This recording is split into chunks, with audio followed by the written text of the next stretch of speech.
Good morning, Bowie State University. Good morning to our local community. We welcome you to this Engage 2020 event with Miss Lisa Price, founder of Carol's Daughter. We are so excited to have this wonderful entrepreneur and leader in our community to share with our students today about her journey as an entrepreneur, as a creator, and as a world changer. Joining us today, we have students, freshmen actually, from the class of 2024, who are eager to engage with Ms. Price around her experiences and also to share their own. So we're excited to have an interactive experience today.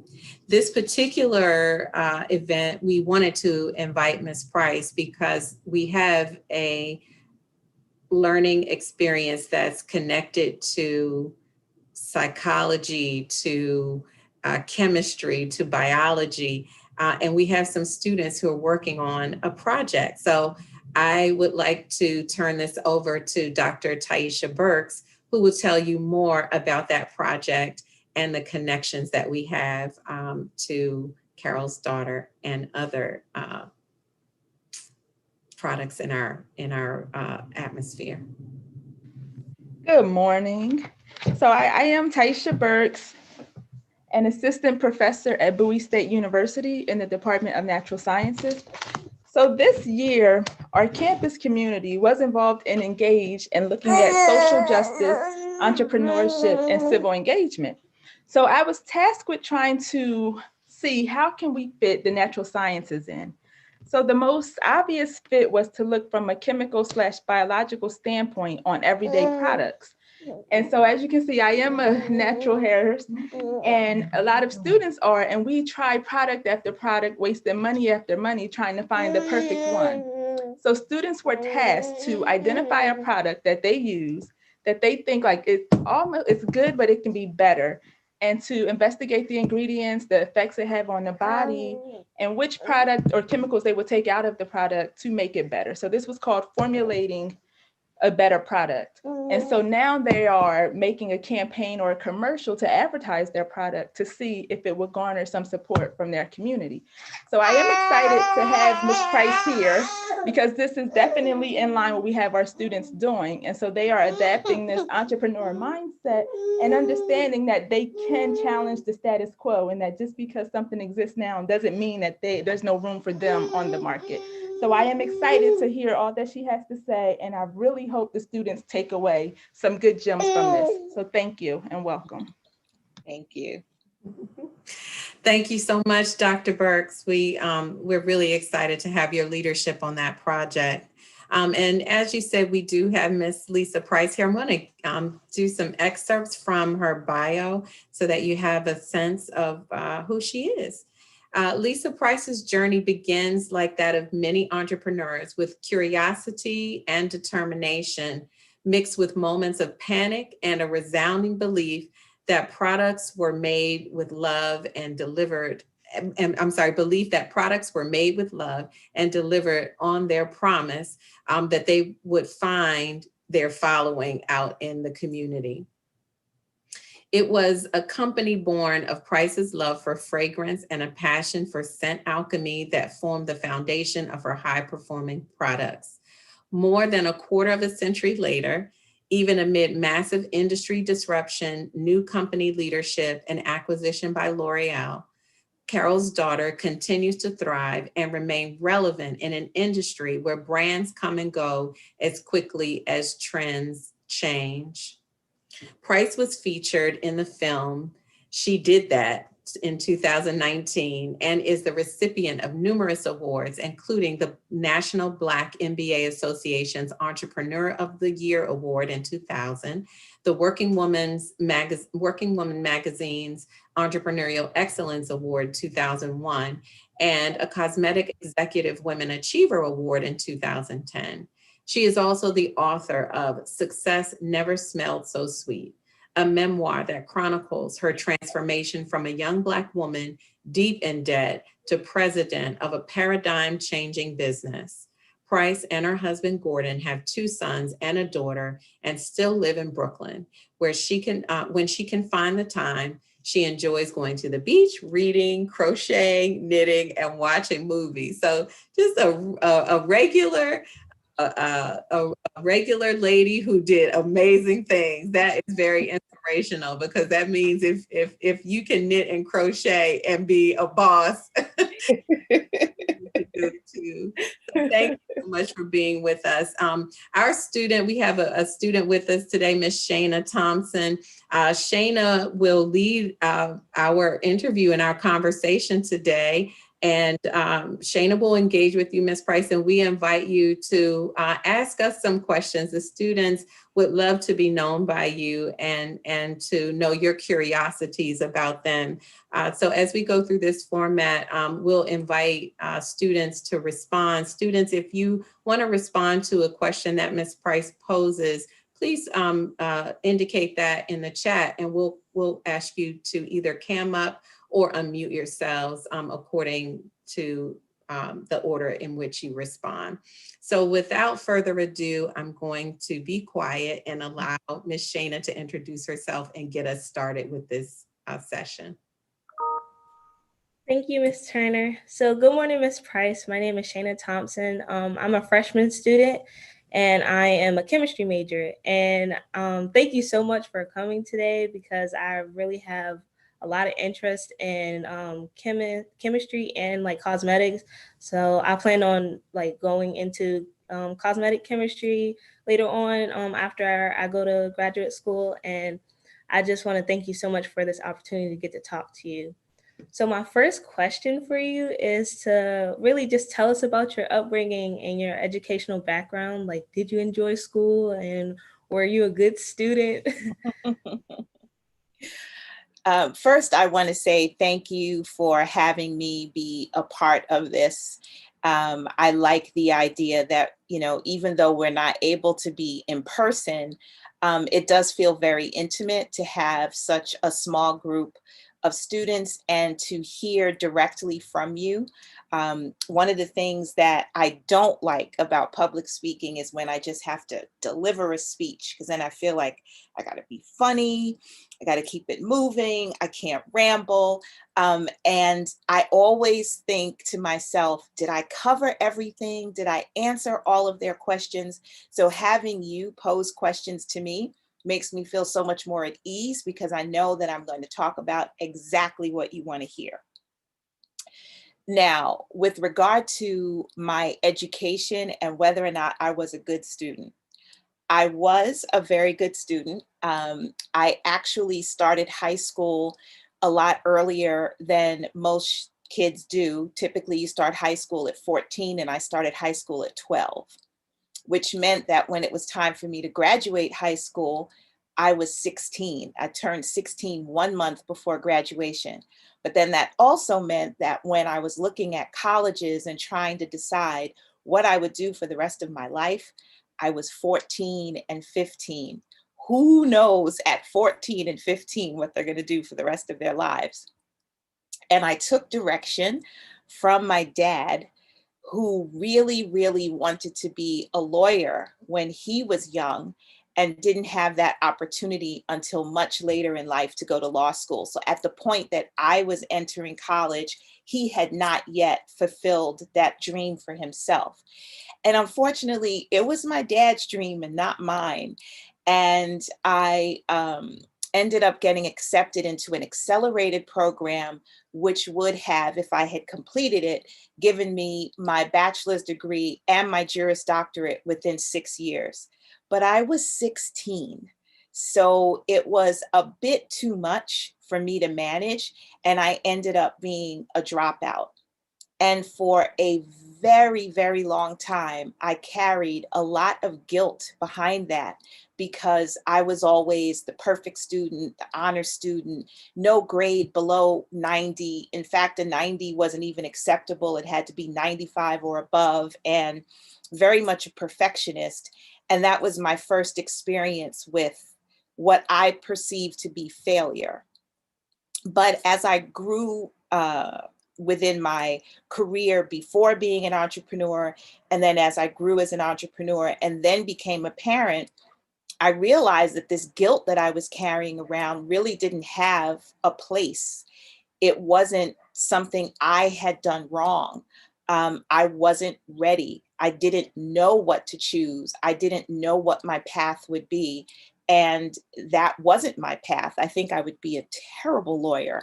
I'm very good at reading my own contracts and reviewing them before I sign them, but I definitely have my lawyer advise on whether or not I should sign them. But I would not be good in a court of law. I'm not confrontational at all.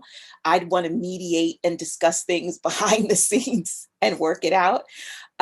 So it's great to be in a place where I no longer carry that around as guilt. Because it was to the point where I wouldn't even do something like this. I'd be too embarrassed to speak to college students because I didn't finish. I dropped out. I can't talk to them. Their parents would be so upset if I spoke to them, because I never want to give the impression that, oh, look at so-and-so, she didn't go to college, I don't have to. That's not how it works. My path is my path for me to learn what I needed to learn and be an example of certain things and teach certain things. But the opportunity to be in school and to learn without the pressure of perfection, I think is one of the greatest gifts that any parent can give a child and any person can give to themselves. So there's a very long answer to, yes, I was a good student, but I'm also a dropout. Okay, so you know what? I just realized that it's also my turn to ask a question. So is the question to the group and then someone in the group will respond, or is my question to Shana directly? It's to the group, and Shana will take the lead on responding. Okay, so the question that was suggested for me to ask is, what does it mean for you to be in college? And I would just add to that, because I have a child that's also in college. What does it mean to be in college, especially now, because it's such a different environment? And I'm sure, well, no, I don't want to say that it's not easy, because for some people learning this way is easier, but just what is it like being in college, and what is it like being in college now in 2020? Okay, so for me being in college, that's always been something I planned on doing. I went through a list of different careers that I wanted to do throughout high school and middle school and things like that. So I always knew that I wanted to go to college. And a lot of my family members went to college. So I was like, oh my gosh, I can't wait. This is such a big thing. And my family, when we had my graduation parade, they was like, oh my gosh, what college are you going to? And things like that. So it's always been a part of my life. And I always knew that I wanted to do it, not just because my parents wanted me to go. Yes, they wanted me to go, but I also wanted to go for myself too, to better myself. And I felt college was the best way for me to do that. And as for right now, college is kind of iffy a little bit right now. It's been easy with the classwork, but kind of socially, like Zoom and trying to keep up with my friends and them having to be online at different times, and it's been a little confusing, a little stressful, I'm not gonna lie. But I'm getting through it this semester. I have really good grades. I didn't think I was gonna have grades like this. I have all A's in my class, so I was really proud of myself for that. I didn't think that I would do that kind of high school. Like all my classmates were like, they weren't perfect, but they were good enough for me to get out of high school. So I was happy that I better myself with my college education, and just the social aspect of college is where I'm trying to work on. So hopefully next year I can be on campus, and get to be with my friends. I have a lot of friends on campus, but I didn't really get to hang out with them. So that's just one part of college that I wish I could fix next year. Thanks, Shana. We had a little distortion in your audio. I hope that was just a blip on the radar. But thank you. I appreciate that. Ms. Price, Ariana Pettyjohn won't be on camera, but she will ask you her question Okay, via audio. excellent. Hi. Okay, so I was gonna respond to your question and then also ask you a question if that was okay. Mhm. So to me, college means a lot because even though I'm not considered first generation, like my mother, she went to community college, but that was post like a lot of traumatic events in her life. My dad, he went to a trade school instead. So even though they got their education, going to a four-year institution, especially on academic scholarship, was like everything to my family.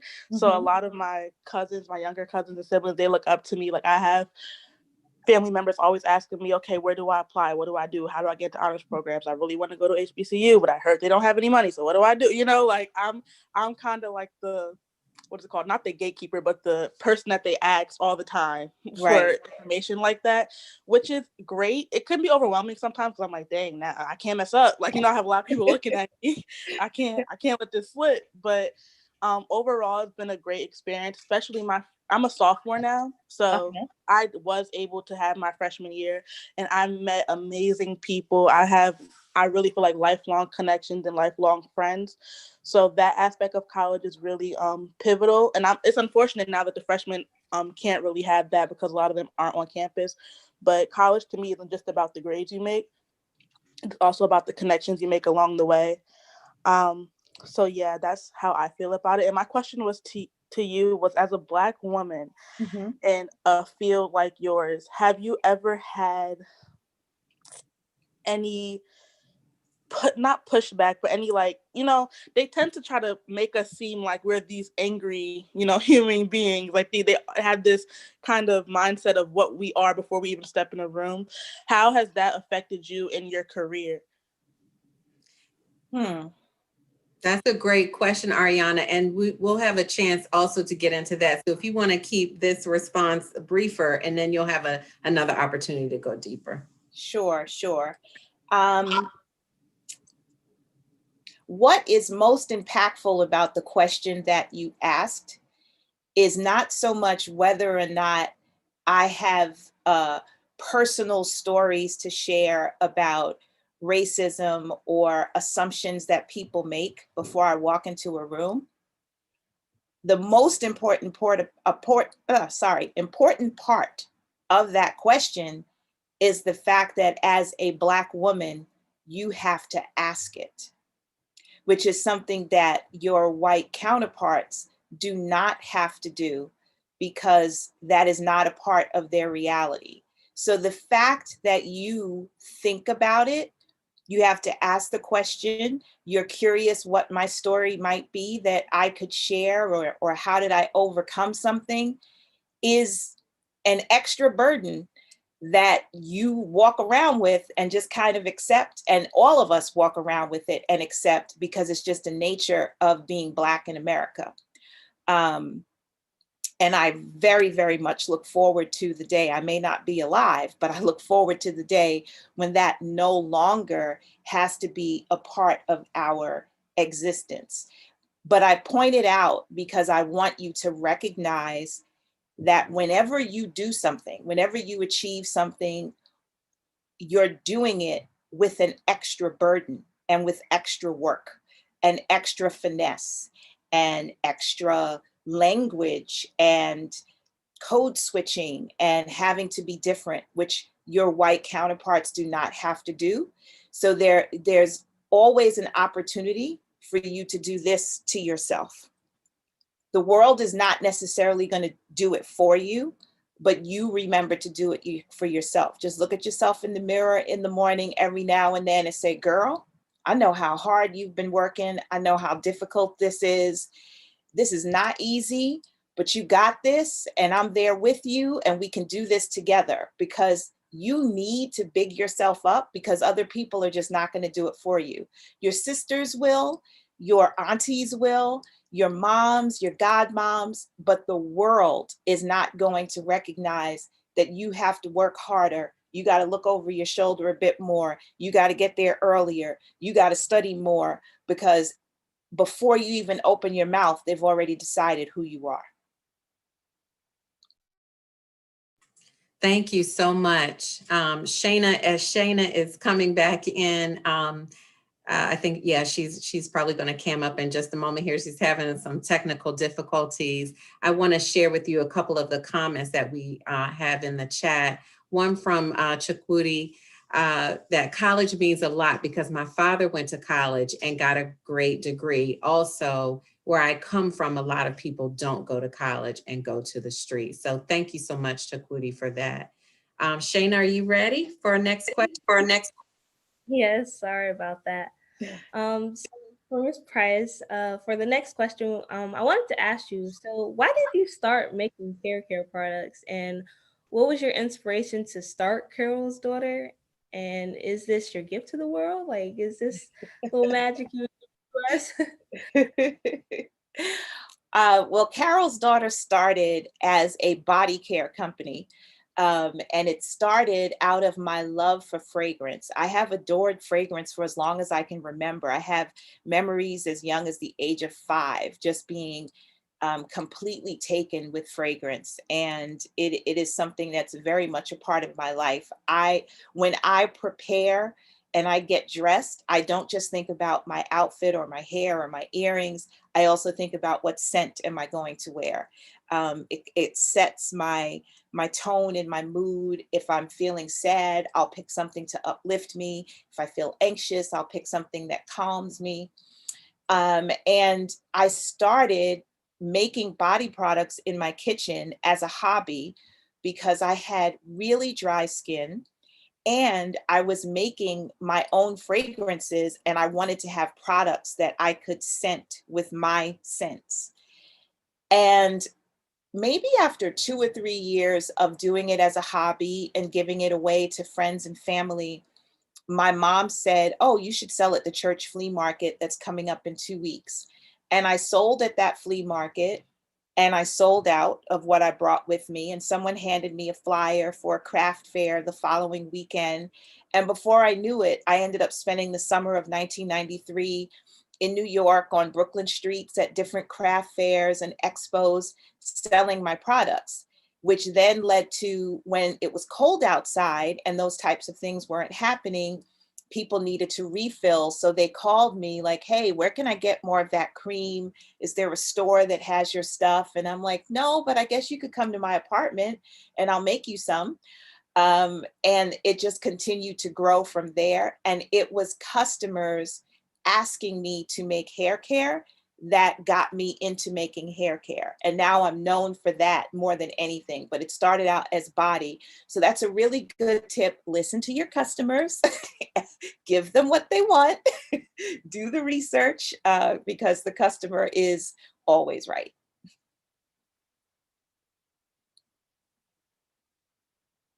Did I answer all of your questions? Yes, thank you so much for You're that. welcome. You're welcome. Thank Oh, you no, I much. didn't. You asked also, is it my gift to the world? And I I mean, I think it is a pretty great gift to be able to go into my kitchen and put things together and come out with something that's, smells great, looks great, and is also efficacious.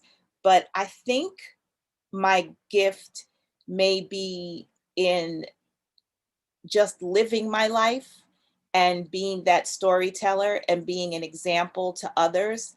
I think that might be the more primary gift. But definitely it is a gift to be able to do what I do. It brings me a lot of joy and a lot of peace. It's kind of like my meditation. Um, and I still do it. I make things and I give them away because it feels good to do it. Thank you. Are you curious about our students, Ms. Price, and their gifts to the world? Yes, I know it's hard to know for sure sometimes when you're this young, but what is it that you think is your gift to the world, that your why, if you will? What is it that you have to offer? I would say my gift to the world is I feel like it's more so my personality. I'm such a supportive person and like a caring person. So even last night I was supporting my cousin. He's going off from basketball and doing something else that he really enjoys. And so I was like, yes, I'll support you. I'll tell my friends about you. And I feel like my support, it helps people like you who start off as, you know, working in their kitchen and branch off to bigger and better things, such as working with big labeled cosmetic companies and just being hired. So I feel like my supportive part of my personality and my caring, since you have to care, like I care about other people and I want others to be successful. So I feel like that's my gift to the world, and it's such an amazing part, I feel like. That's great. That's so Excellent. great. Yeah, isn't that great? We have another student, Trilia. She wants to share with you what her gifts are. Sure. Hello, nice to meet you. Hi. I would just like to say, I think that my gift has to do with something with helping people. So after undergrad, my plan is to become a physical therapist. And I want to do like, you know, my dream is to become a physical therapist for professional athletes. So I don't know, I just get like this rush, like this adrenaline when I'm helping somebody or just like, you know, extending a helping hand. It can be something on a small scale or on a wider scale. And I don't know, I love to give gifts like, you know, this giving season, Thanksgiving and, you know, Christmas is my favorite. Just, you know, to see people happy, their faces lit, like that just warms my heart. So, and I've definitely had some experiences where people have helped me. So the field that I want to go into is all about, you know, hands-on. How can you help this person, you know, restore their body back to great health?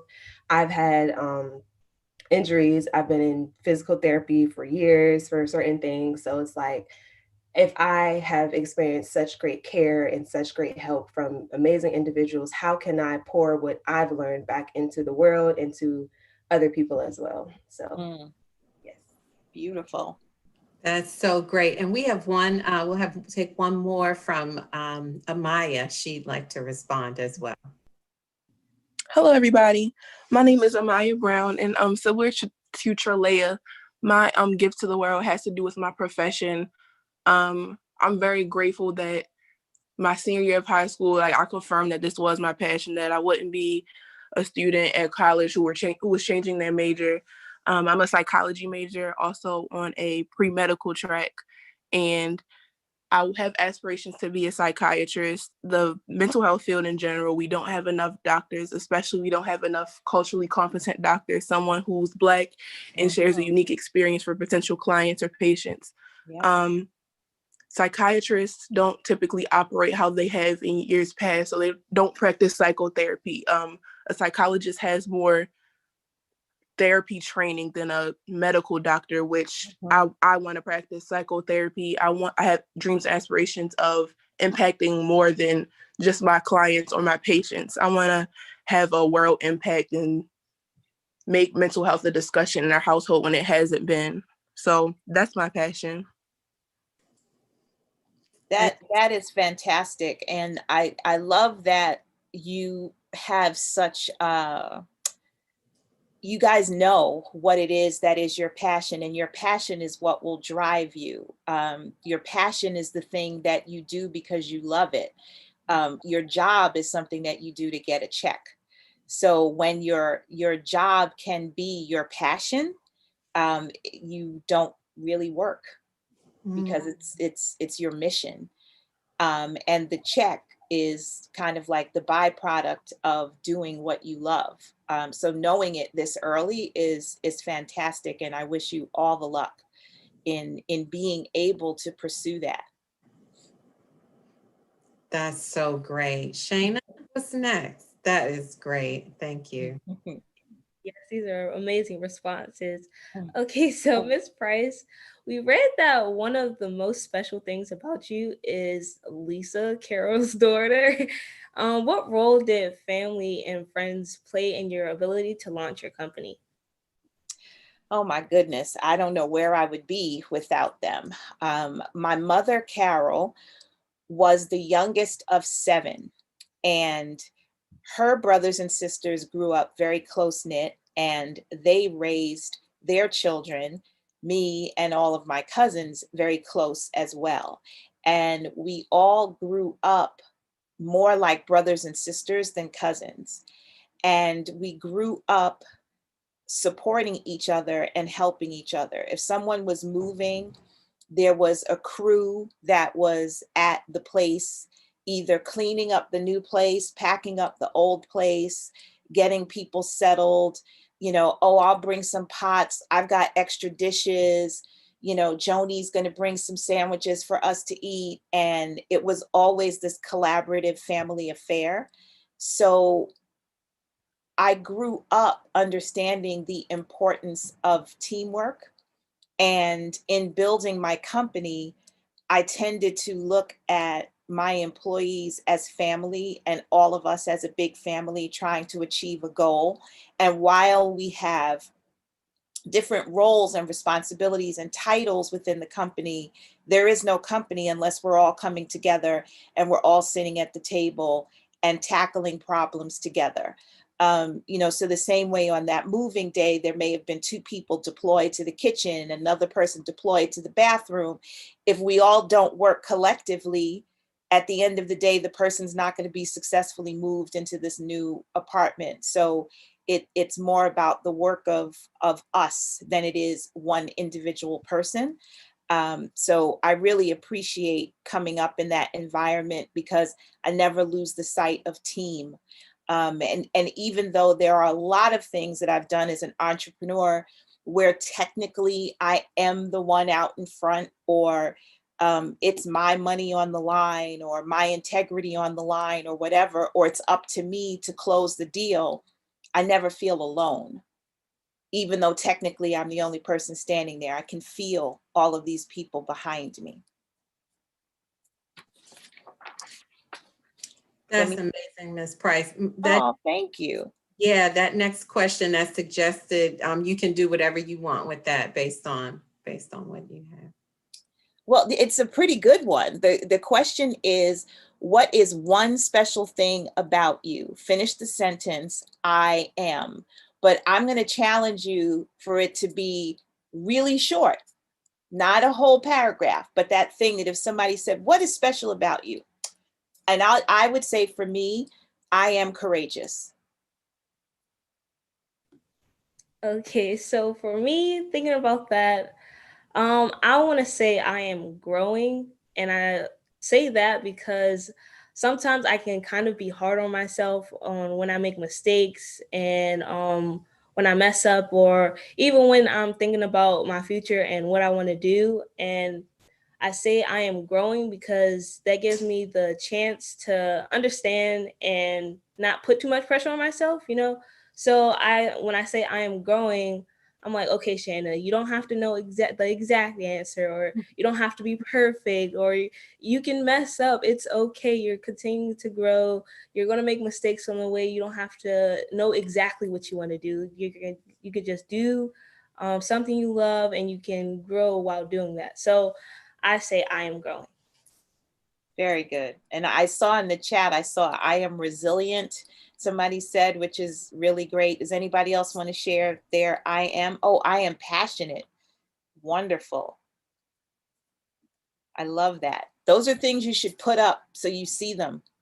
Because sometimes we need reminders because we can forget who we are. Absolutely. I think Ariana is saying, I am determined. Nice. That's great. Thank you. Another, I am optimistic. That's awesome. Shayna, you want to take us to our next question? These are great. I am capable. Oh, keep everybody. Those are great. Yes.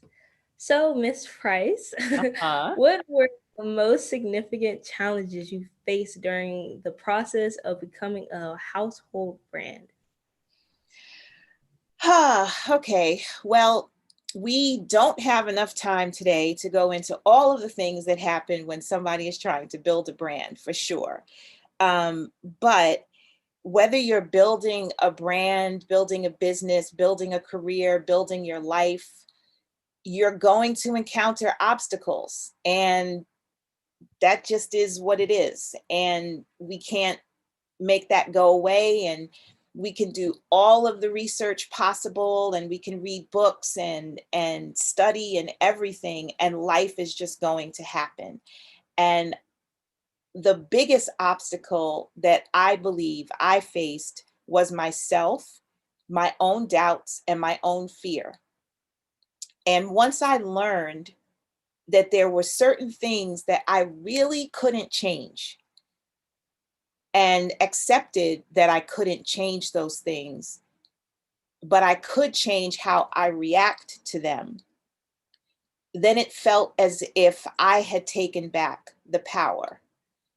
So it doesn't mean that you just sit back and say, oh, whatever will be, will be. Okay. But for example, we are in the middle of a pandemic, and businesses shut down. There's a lot of small businesses that have gone under. There's a lot of small businesses that are struggling.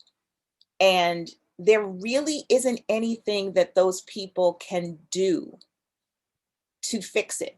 They can't change the testing protocol.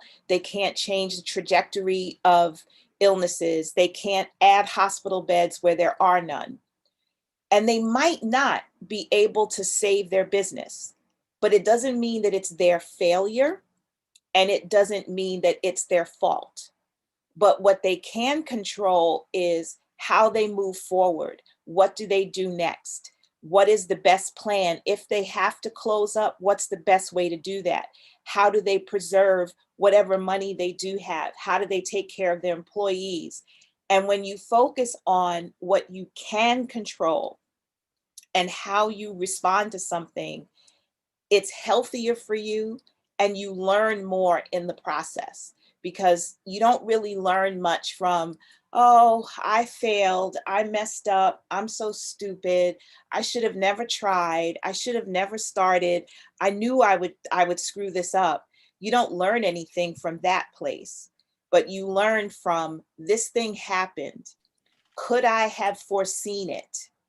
Did I do everything that I could to prepare myself?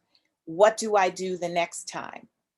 That's when it becomes empowering and effectful, and where your strength comes from.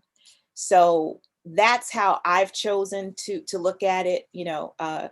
What was that song? Haters gonna hate. They're always gonna hate it, but do you have to hear it? No. You could turn it off, but they're always gonna be there. But we don't have to go along for the ride. Thank you so much, Ms. Price. Thank you. So to that end, what is something significant that one of you maybe has faced in your journey? It might be getting to school, getting into college. It could be figuring out your major. It could be just dealing with being in school virtually, whatever it is. Rita is actually going to jump in here and answer that question live, I think. Rita? Okay.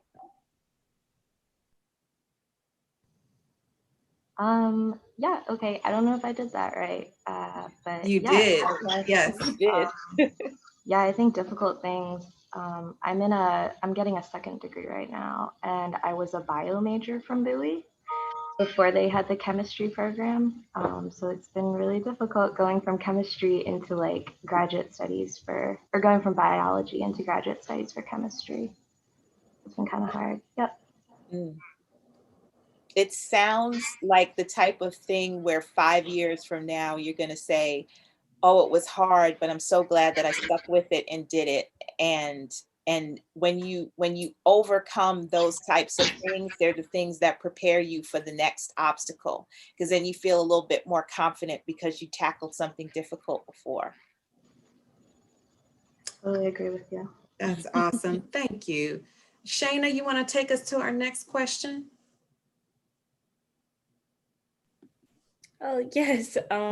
So for Ms. Price, did you have to seek help to accomplish your goals? Like, did you get any help from anyone? And is there a team around you? Like, who are your chief advisors and people that are very essential to helping you? I absolutely had to seek and still seek help for sure.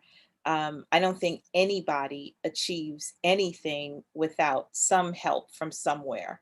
Um, for me, I remember when people used to say things like, oh, I want to have a squad like so and so, or I want to have an entourage like this person. And when you think about an entourage, like if you think of a celebrity and someone has an entourage, so I'll use Oprah as an example.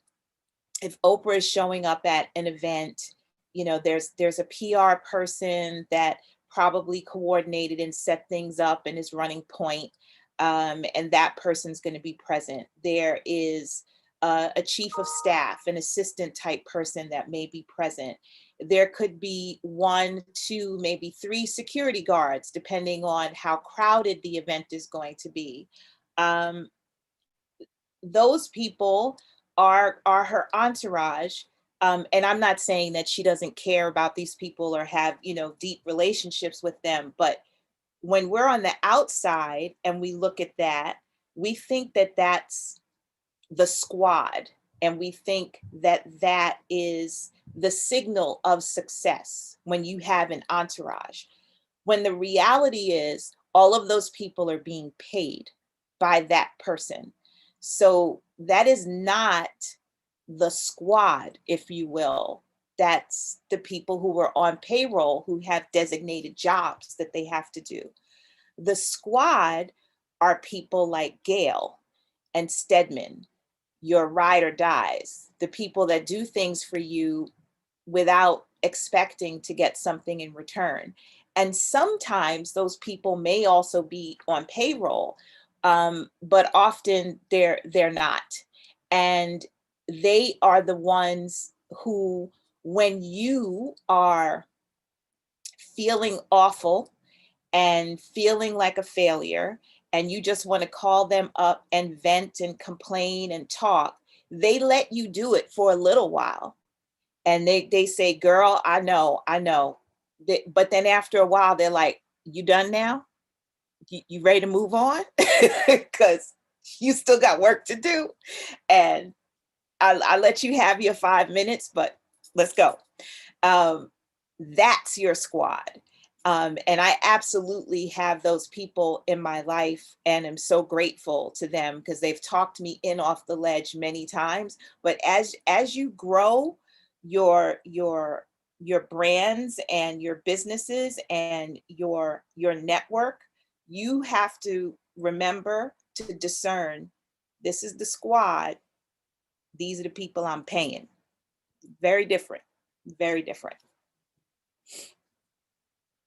Okay, so your question from me, whether family, friends, professors, coaches, who is on your success squad?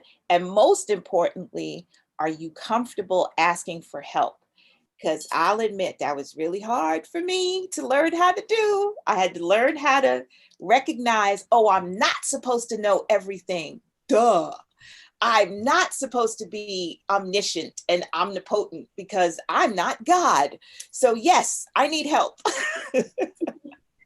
Yes, so I definitely do have people in my squad. It's more so my family. I'm definitely close to my family, especially my 2 cousins. They're just my right hand, my left hand. They're just everything that I need.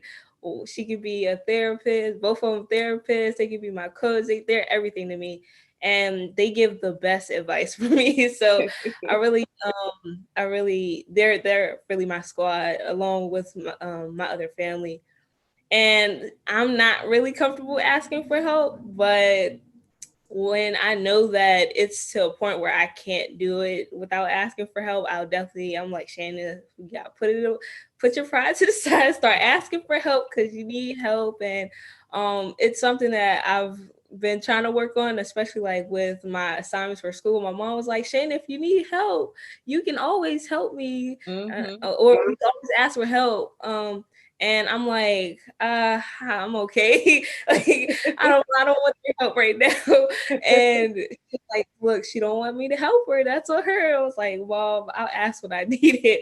So I've been trying to work on that. But yeah, that's just, my family's really my squad right now. And I do have supportive friends that really are working their way up and they're really supporting me and giving me great advice, but more so my family right now. Excellent. Thanks, Shana. You can go to the next question. Oh, okay, great. Okay, so for you, Ms. Price, how did you decide to partner with L'Oreal, and how do you handle negative feedback from internal and external critics? Okay. Deciding to partner with L'Oreal is not quite what people think it is, because when someone asks that question, they assume that, one day you wake up and you say, oh, you know what, I don't want to do this way anymore, so I think I'm gonna sell. And oh, let me see, who should I sell to? And as if I just make this decision that I'm going to do this, and then it happens.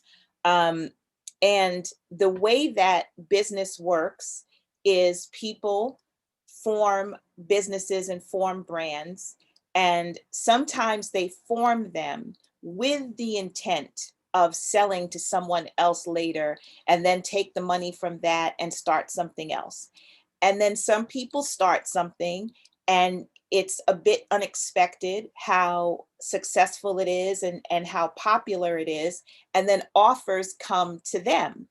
And then they decide, okay, do I have everything that I need to really take this to its full potential, or should I consider this deal and work with these people? So mine was a situation where I started my company by myself with $100 investment, worked with my husband, with my cousin, with my brother, and other family members, and built it into something that got the attention of someone else who then invested in me. And that investment grew from that one person to a team of celebrity investors, which then grew into an equity company investing a large amount of money in the hopes that they would get the company to a level where we could sell. And then everyone would get a piece of the pie, if you will, and the company would then move on under this new ownership. So I didn't know when I started Carol's Daughter that this is where I would end up, but it is where the trajectory of the business took me. And as an African American person, and as African American people, we have been in the position where things have been taken from us more times than not, where our legitimacy is questioned, where our intelligence is questioned. The fact that we have money is questioned. Where did it come from? How did you get it? Are you a drug dealer, etc.? So where we are not as comfortable in that space of selling to someone else. So when one of us does that, there's a perception that you're selling out, or perhaps you've been swindled and something's been stolen. I did not sell out. I was not swindled and nothing was stolen from me. I made a choice to put the benefit of my business and my family ahead of what other people may or may not think about me. And I recognized that in order to build wealth just within my own family, not even the community at large, but just within my own family, that was a decision that I needed to make, because me selling to L'Oreal gave me wealth that I was able to put into my own family, which helps me currently put my children through school and helped my husband and I pay off our mortgage and do different things for our family that we needed to do. And it's not about, running off to an island somewhere and just neglecting the rest of the world. It doesn't take away from the fact that I'm Black. It's not as if I sold to L'Oreal and then I turned into a non-Black person who doesn't experience racism. I still cannot catch a cab in New York City without difficulty. They will still pass me by because I'm still a Black woman. And there was negative feedback. There was backlash from people. Sometimes it comes up, again. And I accept it because I accept that there is not a lot that we know about business as a community yet, and we have not built Black wealth yet. But I also recognize that that's part of my responsibility to educate and dispel those myths and bring up other entrepreneurs and encourage them to sell their businesses as well, because that's what entrepreneurship is about. And there should not be different rules for Black people because we've been held down for so long. No one is going to make me feel guilty about making money. No one's going to make me feel guilty about paying off my mortgage. No one is going to make me feel guilty about taking care of other members of my family. No one is going to make me feel guilty about being able to pay my children's tuition so that they can be better people. And no one should make anybody else feel guilty about that either. Preach, Lisa Price. To jump in there. Amen and amen. That is amazing. Thank you so much for sharing that. This has been an amazing conversation. We're coming close to time. I want to leave a little bit of room for students to ask questions. So if I'll pass to you, if you'd like to ask that next part of the question back to the students, we can shift into our open sort of question and answer. I think we should shift to the open question so that they have a chance to respond. Absolutely. Thank you so much. And I know that Miss Rita had a question. She's actually had 2 questions. So we'll give you one, Rita, because I know there's some other questions that are out there. Please cam or audio up so we can hear you. Sure. Yeah, they're both basically the same. I was just curious, Ms. Price, about what you think of taking entrepreneurship classes. Do you think they're actually helpful, or what's your opinion? I think knowledge is helpful, period. I have never taken an entrepreneurial class in school. I don't ever remember them being on the curriculum when I was there, but that was a lot of years ago.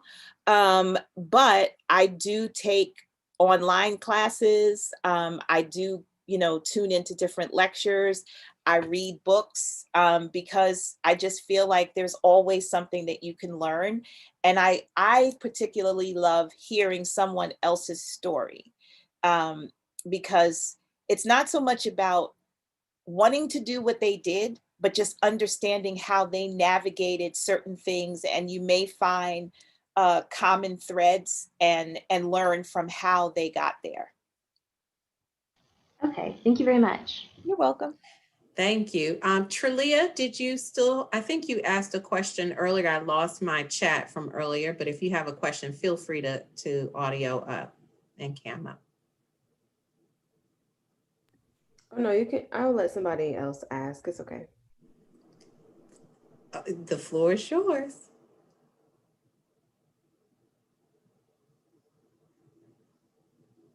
There's no other questions, really? I don't think so. I'm like,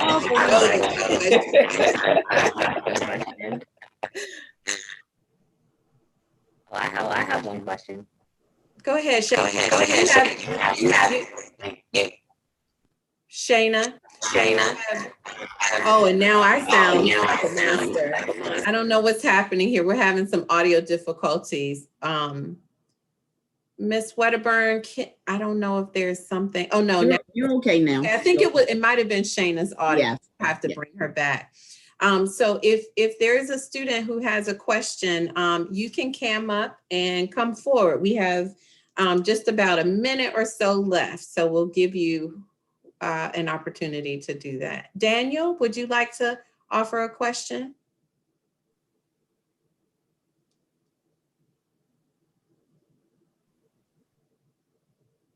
I see him trying to bring his audio forward. Oh, his mic is not working. Okay, you can post it in the chat and I'll read it for you. And in the meantime, is there another student who has a question? You know, we're catching them in transition. For Mrs. Price. Oh, yes, go ahead, Nina.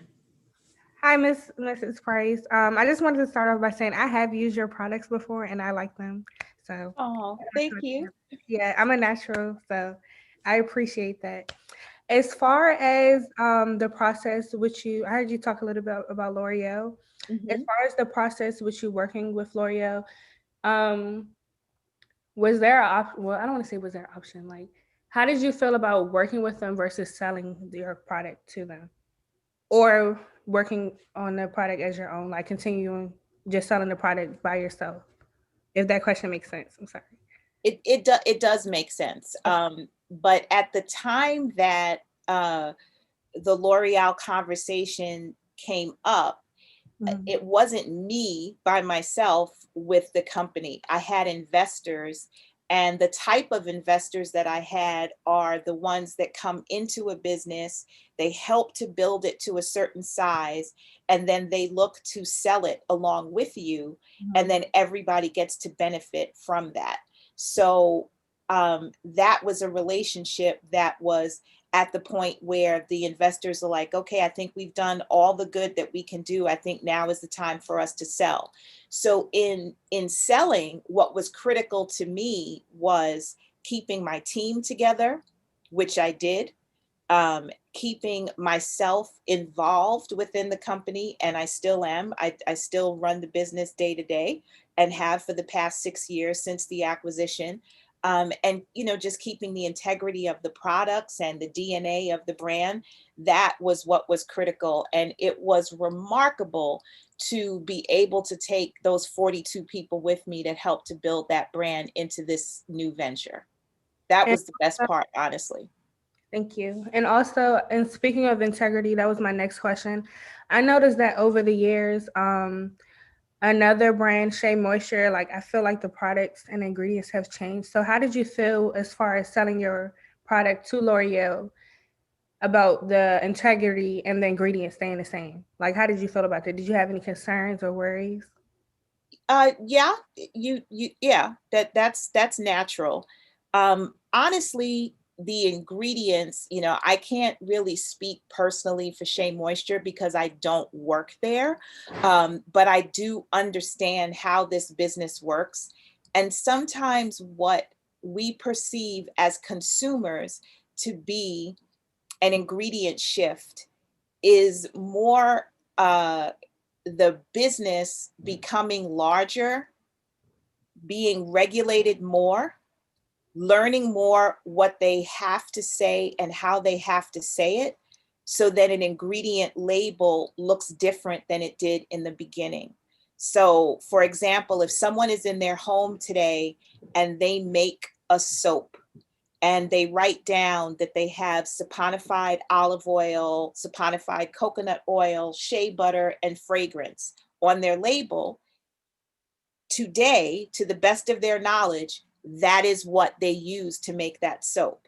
But as the company grows and they work with scientists and labs, and they have to do safety testing and all of these other things that you learn about later, you then realize, oh, that saponified soap mixture that I used is actually made up of 10 different ingredients. And I have to fully disclose all 10 of those ingredients on the label. So now the label looks a lot different.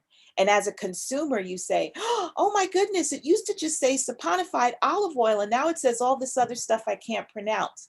And that's actually what happens more so than, oh, they changed everything. Because the last thing that a company wants to do is acquire a brand and then mess it up. Right. That's not what they want to do. But there are changes in how you do your labels and how you say things that you learn as you get larger.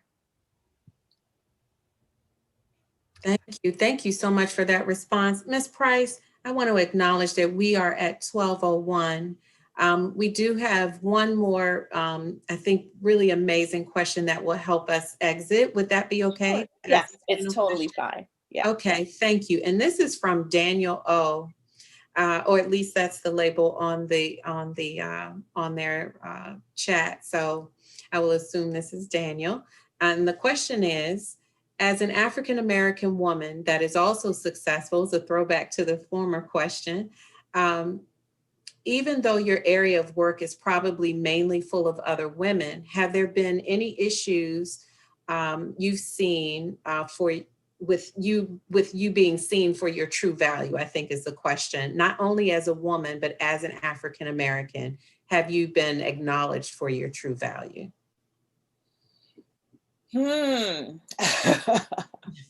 Yes, Deep. yes. I have to say that I'm grateful that that has been the case more so than not.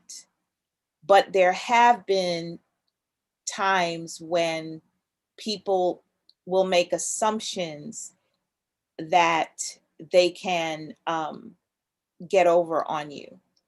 And there was a time when I was building the brand and I was in this position of having people work for me who technically knew more about the beauty business than I did. So there's a finance person that has 15 years experience. There's an operation person with 10 years experience, a GM who's been in the business for 17 years. So you begin to think, well, these people know more about this business than I do because, I just started doing this and this has been their career. So I did what I thought was the right thing at the time. I chose to sit at the table with people side by side and learn from them. And unfortunately, in some cases and in some of those relationships, me sitting side by side and learning and being transparent about what I didn't know was perceived to be weakness and an opportunity to run roughshod. And I had to regain my voice and figuratively and sometimes literally claim my seat at the head of the table and lead the conversation. And that was not an easy process. It was something that took a good 18 to 24 months for me to figure out how to do it. And it took a lot of personal work. And those people that were speaking earlier about their love for mental health and their desire to become a psychologist because there aren't enough professionals of color out there to deal with the diaspora of needs that exists within our community. Amen. Because I needed one of those back then. And I had to do it through, self-help books and conversations with people when I could get them in a room and be able to be transparent and tell them what was happening. But yeah, it's not always easy. It hasn't always been easy. And but for the most part, I have been respected, but there was a period of time when I was not. And I had to work my way through it. Thank you, Ms. Price. We would love to stay with you so much longer. The students have more questions. We are just enamored with this conversation, but we want to be mindful of your time. We thank you so much for coming, and Thank we hope you. that you would grace us to return sometime in the future so we can continue this dialogue. Absolutely. And I also wanted to add, because there's so many science people on this and people interested in the science of beauty. I don't know when things will be normal with regard to work at L'Oreal, but L'Oreal has a really great internship program. And the HR department, I have a friend there that works in diversity and inclusion. And, there was a group of students that I remember coming to visit us from HBCUs. And one of those students had a passion for chemistry and wanted to work at the company. And, you know, when you go around the room and introduce yourself, she said it in her introduction. And she's been an employee at the company for the past 4 years. She you know, expressed her wishes. The HR person was in the room and heard it and set her up with interviews for her internship. And her internship turned into a job, and she's still there. You know, so that is something that, you know, maybe I can help with making those connections when things return to something a bit more normal, because right now Yes. we can't take on interns and things within the company. But L'Oreal is a company that really strives for diversity on all levels, and really is about beauty for each and every person. Thank you so much. Let me tell you, they are, I know, crazy excited now. Love to hear that. It gives them a pathway to their future. So thank you so much. I will be in touch with you to follow up on that. Okay. I must say thank you to Miss Shana Thompson, our host and interviewer. I think she's having a few technical difficulties, but she did say thank you so much for the opportunity to speak with you today. I want to say thank you to Annette Wedderburn, who's in the background, also Miss Janae Carpenter, who really helped to facilitate us having this event today.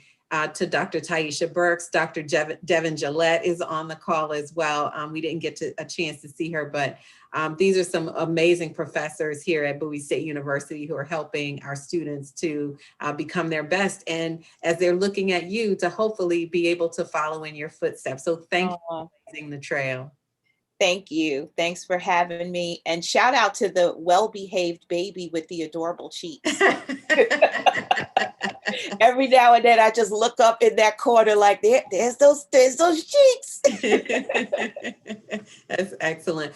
Thank you, Ms. Price. Thank Have an you. amazing day, an amazing weekend, and so much love to you from Bowie State University. Thank you so much. Bye-bye. Bye-bye.